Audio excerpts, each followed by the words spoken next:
Russia has an economy the same size roughly as Spain. Do you think Spain is a great power that the United States should respect? Exactly, dude. Listen.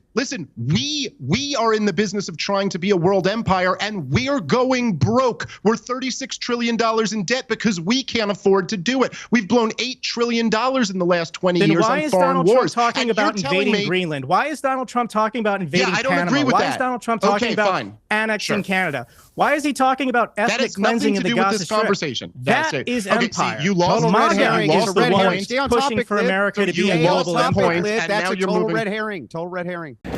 What's up, everybody? Welcome back to the channel. Got another Piers Morgan debate coming in, and we got a classic one. Here we going with Ukraine and Russia again, and we come up with some of the same old talking points from the left, this fear-mongering, this nonsense that's going on. Oh, it's just Russian propaganda, blah, blah, blah, blah, blah going on. But we're going to get into this. We're going to break it all down. We're going to work all these ideas out, if you will. But before we do get into that, I need y'all to do me a favor and smash that like button for me. If you don't mind, I would greatly appreciate that if you could do that. If you also could share this video anywhere and everywhere you can, that would also be great. And if you're new around here, subscribe. That would be the best way to help me out, y'all. And check out my regular videos. I cover news, politics. We break it all down, show you how you're being manipulated by the corporate press. And that's about it. Without any further ado, let's jump into it, y'all. Let me just start with you, Jake, if I may.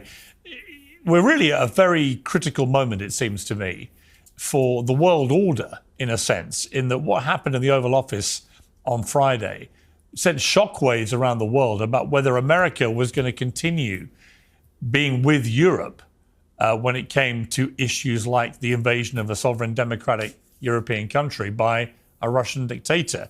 How concerned are you that we might see a genuine fracturing here? Last Friday was shocking, but unfortunately, I'm not surprised. Donald Trump and J.D. Vance just trashed the 80-year transatlantic partnership that has kept all of us safe in the Western world. And now all of our allies are asking, can we trust Donald Trump? Can we trust the United States? Are they a good faith partner? Canada is already preparing for the worst.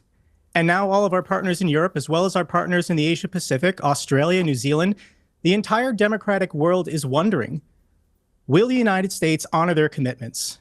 If a treaty has been signed by the U.S. Congress, Donald Trump can't arbitrarily break it. That's in violation of federal and international law. But right now, Donald Trump says, I have the power to do whatever I want. I can make law. I can discern what the law is.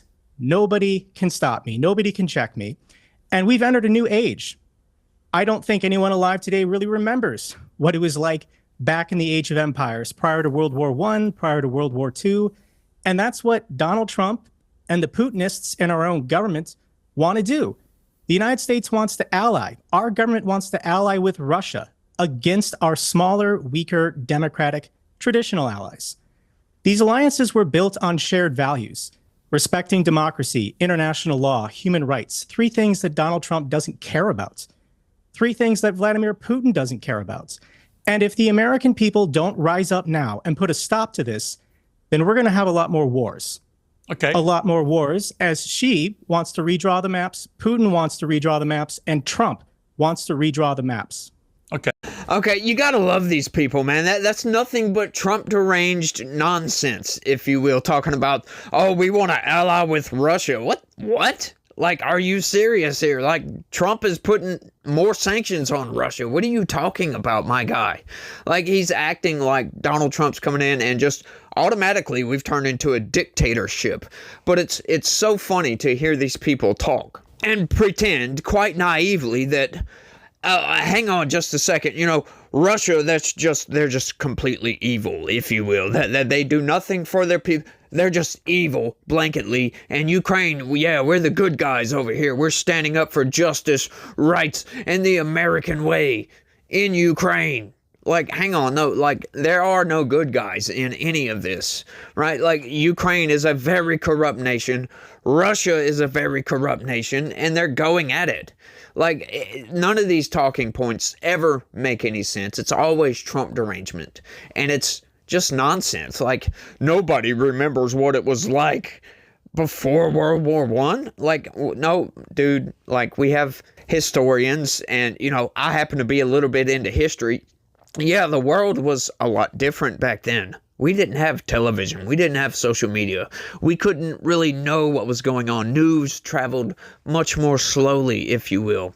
And, the word of the people didn't get spread around nearly as much as it does these days. So it's just, and that segment really didn't even deserve a response. But it was just so Trump deranged and just so way off into left field that I had to address it. But let's keep going. View on Uncensored. You've heard there the conflicting views from your perspective, with all your extensive military background. What did you make, first of all, of what you saw in the Oval Office on Friday? Well, thanks for the privilege. And extensive military service is another way of saying I'm really old. So thanks for the euphemism. My apologies for the ageist way I framed that. Look, I have to say, Friday was one of the hardest days for me I've had in a long time. It was very difficult to watch how President Zelensky was treated in there. And look, you could criticize his, as Dave just did, the fact that he pushed back there in the Oval Office. But you know what? I mean, he's leading a country that's fighting for its survival, and he was being bombarded with absolute false information. And it also revealed to me, or made it clear to me, that the people around the president do not understand the nature of war or why people fight. This notion that, look, you got to stop, you don't have the cards. George Washington sure didn't have the cards. The Taliban didn't have the cards. The Vietnamese did not have the cards, but yet all of them defeated much larger, technically superior forces. And so I think that what's missing from this is a clarity of what is our strategic objective. What are we trying to accomplish? What do we want in Europe? Why does Ukraine matter? It's not charity, obviously. It's because the Chinese are watching to see, are we serious when we talk about respect for sovereignty, respect for international law, respect for freedom of navigation. And if the Chinese see that we're not even willing to do this in Europe, then I don't think they'll be very impressed with what we say and do in the Indo-Pacific. And of course, our economy is tied to Europe. The biggest trading bloc in the world, or the trading relationship, is between Europe and the United States. And so if Ukraine fails, you're going to see about another 10 million Ukrainian refugees heading into Poland and Germany and Western Europe. That affects us. So the Biden administration failed to do it. The Trump administration has not yet done it, to say our strategic objective. Before I go to Andrew to respond to that, General, just from a pure military perspective, is there any way Ukraine can either win this war with enough support or chuck Russia out of the 20% of Ukraine it's currently occupying? Are either of those two things remotely achievable? Absolutely. Look, this war has been going on 11 years. 11 years, and Russia still, with every advantage, only controls 20% of Ukraine. They have gone a total of 60 kilometers in the last year from Avdiivka to the outskirts of Prokhorovsk. That's it, despite enormous advantages and huge casualties. The great Russian Black Sea Fleet, nobody even talks about them anymore. The Russian Air Force failed its two main tasks, achieve air superiority and interdict the lines of communication from Poland and Ukraine. They're not able to do it. So it's clear that the Russians do not have the ability to break through or overrun the Ukrainian defenders the way their grandfathers did in the Second World War. That just doesn't exist. So, and this is without the United States actually committing, or European countries actually committing to helping Ukraine win. The Biden administration never could say, we want Ukraine to win. And so you ended up with this sort of a drip, drip, drip support. And of course, I think if the Europeans are finally waking up, that they realize that they are going to pay an enormous price if Ukraine fails. And so about 50% of the ammunition that's produced in Europe today goes to customers in the Middle East and in Africa. So it's not like they don't have industrial capacity. They don't have they have not yet shown the political will or the strategic backbone to do what needs to be done. You know, I just love how these people can have two different positions that don't make any sense with each other, right? Like he was talking about, you know, how, oh, well, the Taliban didn't have the cards, the Vietnam didn't have the cards. Well, you know, were we trying to invade and completely take over these nations? Or what exactly were we doing in Vietnam and Afghanistan? Huh? Like, no, we weren't trying to invade and take over, were we? No, we weren't, as a matter of fact. We were trying to push back communism in Vietnam, and we were just going in for whatever reason because of terrorism or something like that. We were trying to root out terrorism in Afghanistan. We weren't trying to take over and conquer those nations, right? So I love how they hold this position that, you know, Russia isn't strong enough to take over Ukraine and just to completely invade. But yet, if we allow them to, somehow they'll invade Poland and take over the Baltic nations and all this nonsense. None of this makes any sense whatsoever. These two positions don't make sense when you put them together as a matter of logic.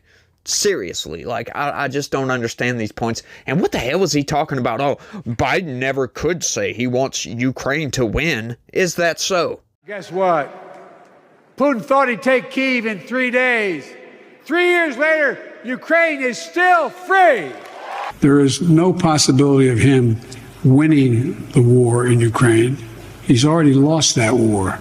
Russia will not prevail.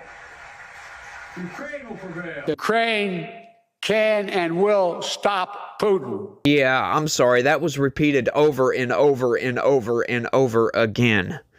Joe Biden was definitely on the side of Ukraine. As a matter of fact, like, Congress showed up to a State of the Union address where, you know, waving their Ukrainian flags. What are they talking about? They are shipping for Ukraine in the worst possible way. Like, I don't understand this idea that somehow it's incumbent upon us to fight this war on behalf of Ukraine, for us to be the sugar daddy, if you will, for Ukraine. I just don't get this idea. Why do we have to spend money for their defense when we can just stop the war? We can come to some sort of agreement. Oh, and we can't do that because then we're going to be giving up land to Ukraine, to Putin, I'm sorry. Giving up land to Putin. We'll give Putin everything he wants. You're just a Putin puppet if you believe that. Well, you know, who is it us to say what goes on in Ukraine? They're not our ally. They're not in NATO, right? Which, by the way, we could have stopped this from taking place a long time ago. We could have put a better deterrent in place. But what did Joe Biden do? Right? This didn't happen under Donald Trump. And these people talking about, oh, well, he's just going to take over. Donald Trump's going to create all these wars and blah, blah, blah, blah, blah, blah, blah. Well, how come that didn't happen under his first term? It makes no sense, right? Like, Joe Biden did not deter Russia whatsoever. As a matter of fact, Joe Biden actually instigated Russia to invade by dangling NATO membership over Ukraine's head, gaslighting the whole of Ukraine in the process. It's ridiculous what these people come up with, these ideas that somehow we've got to maintain this war, right? And this talking point, a ridiculous talking point. Well, Russia's not going to maintain its treaty. They're just going to violate the peace agreements. Like, what? So we need to continue war because for some reason war later in the future is going to break out again? Huh? That doesn't make any sense, my dude. Please, when you come with these arguments, make some logic. Make it make sense to me, at least. And why do we have to be involved in the first place? Let's keep going. You know, the idea that this was a case of failed deterrence, and that if only we had deterred Vladimir Putin sooner, then we could have avoided this whole thing. I mean, let's just kind of quickly overlook the last 20 years of U.S. foreign policy in Europe. We've expanded NATO all the way to Vladimir Putin's borders. We constantly floated out the idea for years that we would include Ukraine at some point, give them full membership. We said point blank in 2008 at the Bucharest summit that we were bringing Georgia and Ukraine into NATO before Russia ended up going to war with Georgia there. And then we I mean, look, Piers, like we've done this before on the show too, right? But just imagine, if you can, have a little bit of strategic empathy and put yourself in the Russian shoes. If Russia, let's say the Soviet Union had never collapsed, and the Soviet Union had poured $100 million into a Mexican street protest that overthrew a democratically elected government, and they had been saying for years they were going to bring Mexico into their military alliance, and then when the new government came up, they recognized them immediately and started arming them, as Donald Trump foolishly bragged about the other day with Zelensky in the Oval Office. Piers, do you think Americans would feel that was deterrence, or do you think we might view that as a provocation? I mean, like, it's just, Stop by using the way, logic, when Dave. Donald Stop Trump... using logic, Dave. Well, look, when let me Donald ask, Trump rather than me was- try and very quickly, answer a very logical question, let me get Jake to respond to that. So the first thing that he said, what is the concern if Russia takes Ukraine? If Russia can't even go 60 kilometers deep and take the city of Pokrovsk, what is the threat to NATO? And it's, yes, absorbing a country of 40 million people, absorbing a country that has $10 trillion of natural resources under the ground. It's the strategic location on the Black Sea. If Russia absorbs Ukraine, they will Russify the people. They will annihilate the Ukrainian identity, turn them into Russians, and then start press ganging them into the military and send them into meat wave attacks against the Baltics, against Poland and the Suwalki Gap. We're trying to prevent Russia from getting stronger. And I don't care about what Russia thinks or feels. Russia is not a great power. Russia has an economy the same size roughly as Spain. Do you think Spain is a great power that the United States should respect? Exactly, dude. Listen, we are in the business of trying to be a world empire, and we're going broke. We're $36 trillion in debt because we can't afford to do it. We've blown $8 trillion in the last 20 years on foreign wars. Why is Donald Trump talking about invading Greenland? Why is Donald Trump talking about invading Panama? I don't agree with that. Why is Donald Trump talking about annexing Canada? Why is he talking about ethnic cleansing in the Gaza Strip? Conversation. That is empire. See, you lost MAGA is is the red one herring. Stay on pushing topic, for Cliff. America to be a Stay on global topic, empire. Cliff. And That's now a you're total moving. red herring. Total red herring. Total red herring. And by the way, I don't support. Go Is after the the guy who argument. smokes and spends all day arguing with strippers and OnlyFans girls going to speak up? I don't know They who make this better guy arguments is. than you do, General bro. Ben Hodges, It's not my fault thank that you you have so a much low for your IQ, service to lower this IQ country. than a stripper You're and a an hero. OnlyFans You're an girl. expert. These other guys, I can't take them serious. Okay, well, I mean, listen, you just couldn't okay. respond to my point you need to have the right dude. pedigree I mean, in order to make an argument, bro.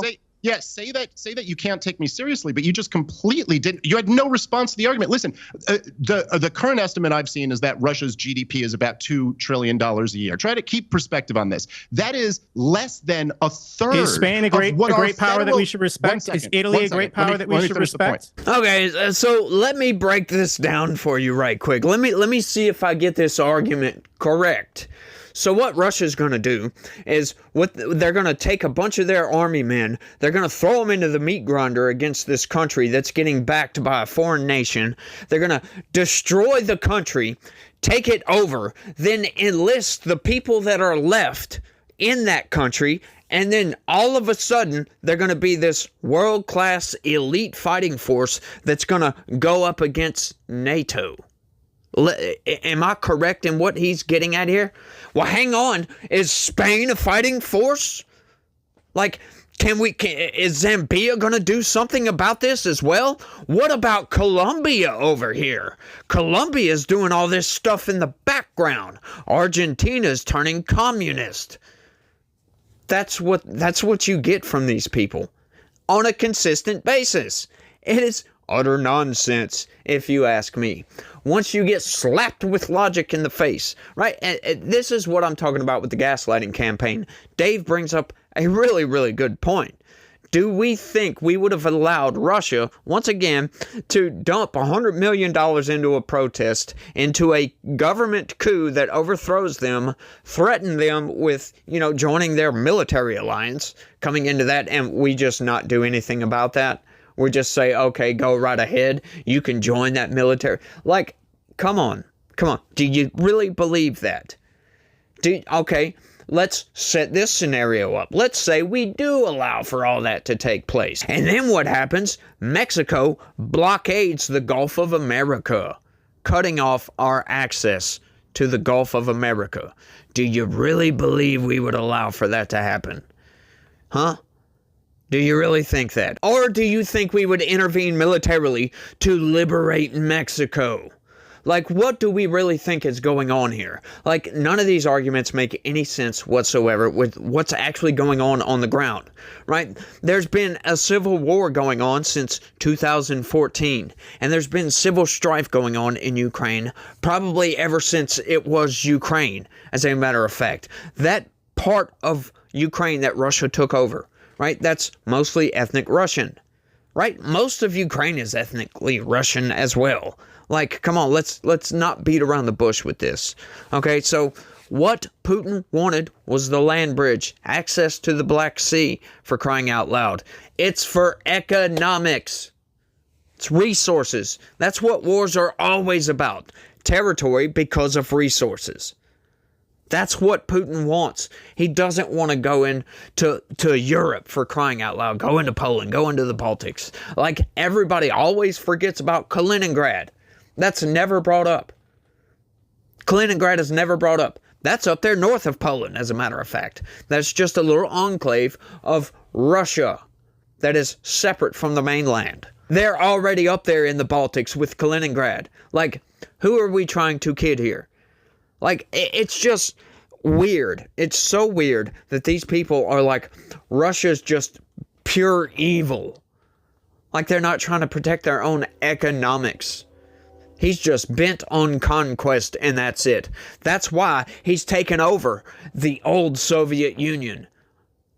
Oh, wait, no, he hasn't, has he? Weird, isn't that? Like, these people, they just don't make any sense with any of their arguments. It seems like ever. Of course, they do come with some certain points. You know, the general comes in, he makes a few good points. You know, and I do kind of see that, China's watching to see what goes on with this if we allow Russia to take over Ukraine. That's a totally different situation. Once again, talking about Taiwan. It's a completely different situation. Taiwan has a pretty strong military, as a matter of fact. Plus, we have a much bigger stake in Taiwan. China knows this. China absolutely knows this. And they don't have the will of the world, if you will. They know that if they go into Taiwan militarily, the entire world's going to be against it.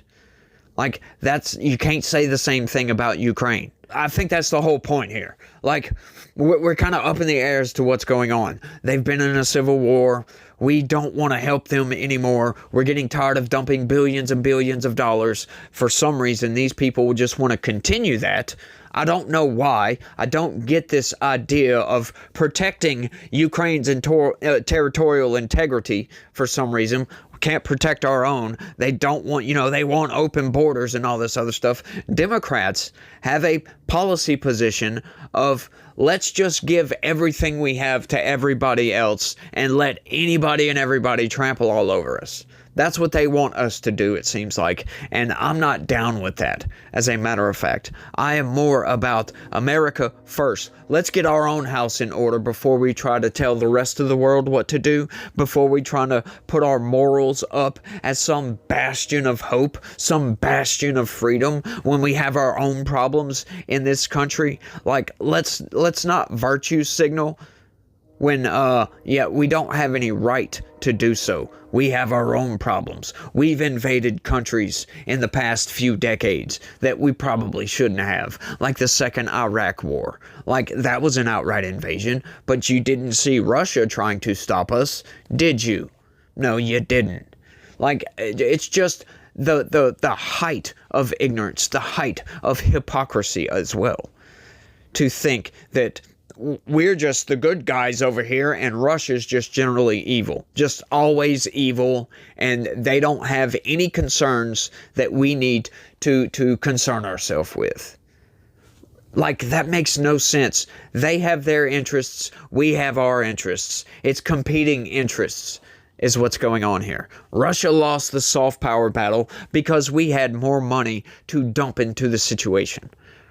We had a lot more money to dump into Ukraine than Russia did, and there you go. So what did they have to do to protect their interests? Yeah, they had to invade. Not saying it's justified, not saying he's a good guy for doing so. And that's not a Putin talking point, by the way. That's just my opinion.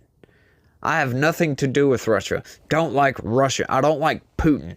I'll put it that way. I don't hold any grudges against the people of Russia because they are just pawns in all of this, right? They are just the citizens, just like we are. They don't have any say over their government. As a matter of fact, they have a lot less say over their government than we do.